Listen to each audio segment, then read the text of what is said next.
டே 3 இஃப்தாரில் என்னென்ன ஐட்டம்ஸ்லாம் பண்ணணும்னு பார்க்கலாமா? First mint lemon. இது என்னோடய ஃபேவரட். லாஸ்ட் இயர் ரமலானில் இது என் தங்கச்சி ட்ரை பண்ணாங்க. அப்போலேருந்து நான் அடிக்கடி இதை செஞ்சு கேட்பேன். மின்ட்டையும் சுகரையும் மிக்சியில் அடிச்சுட்டு அதில் வாட்டர் மிக்ஸ் பண்ணி லெமனை பிழிஞ்சு விட்டால் போதும், சூப்பராக ரெடி ஆகிடும். இந்த ஜூஸுக்கு பேர் மின்ட் லெமன்னு என் தங்கச்சி சொல்லுவாங்க. நீங்கள் இதை ட்ரை பண்ணியிருக்கீங்களாங்கிறத கமெண்ட்டில் சொல்லுங்கள். ஜூஸ் ஐட்டம்ஸ்லாம் என் தங்கச்சி ரெடி பண்ணிடுவாங்க. ஸ்நாக்ஸ் ஐட்டம்ஸ்லாம் என்னுடைய அக்கா ரெடி பண்ணிடுவாங்க. அம்மா எல்லாத்துக்கும் சூப்பர்வைசர் தான். சும்மா மேற்பார்வையிட்டுட்டு அப்படியே வீடியோ எடுத்தாலே போதும். தர்பூஸ் ஜூஸ் அதை நீங்கள் பார்த்துட்ருக்கீங்க. தர்பூஸோட சுகரு மின்ட்டு எல்லாத்தையும் மிக்சியில் நல்லா அடித்து ஃபில்ட்ரு பண்ணாலே போதும். அதில் ஒரு லெமனை மட்டும் பிரிஞ்சு விட்டுக்கிட்டாங்க. தர்பூஸ் ஜூஸும் மின்ட் லெமனும் ரெடி. அடுத்து ஸ்நாக்ஸ் ஐட்டம்ஸ் பார்க்கலாமா?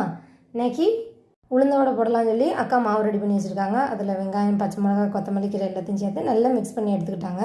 இதில் ஒரு சின்ன டிப்ஸ் அவங்க சொல்லி தந்தாங்க. அதாவது எண்ணெய் நல்லா சூடானதுக்கப்புறம் அதுலேருந்து ஒரு 2 ஸ்பூன் எண்ணெயை இந்த மாவோடு சேர்த்து மிக்ஸ் பண்ணணும். இப்படி மிக்ஸ் பண்ணுறதுனால நம்ம உளுந்தோடைய எண்ணெயில் போட சொல்ல அது ரொம்ப எண்ணெயை உறிஞ்சாதுன்னு சொல்கிறாங்க. இந்த டிப்ஸ் எத்தனை பேருக்கு தெரியும்னு எனக்கு தெரியல. நீங்களும் ட்ரை பண்ணியிருந்தால் கமெண்ட்டில் சொல்லுங்கள். நானும் இந்த வடையை எண்ணெயில் போட ட்ரை பண்ணேன். எனக்கு ஆனால் ஓட்ட ஒழுங்காக வரல. அக்கா அழகாக போட்டாங்க. ஃபைனலி ஸ்நாக்ஸுக்கு உளுந்த வடை ரெடி ஆகிட்டு, one side juice lemon, mint lemon, watermelon எல்லாம் ரெடி ஆகிட்டு. இந்த மாதிரி நீங்களும் இஃப்தாருக்கு என்னென்ன ஐட்டம்ஸ்லாம் ரெடி பண்ணீங்கிறத கமெண்ட்டில் சொல்லுங்கள். இந்த வீடியோ உங்களுக்கு பிடிச்சிருந்தா மறக்காமல் லைக், சப்ஸ்கிரைப் பண்ணி சப்போர்ட் பண்ணுங்கள். தேங்க்யூ ஃபார் வாட்சிங். வெயிட் டின்னருக்கு என்ன ஐட்டம் சொல்ல மறந்துட்டேன், நீங்களே பார்த்துக்கோங்க.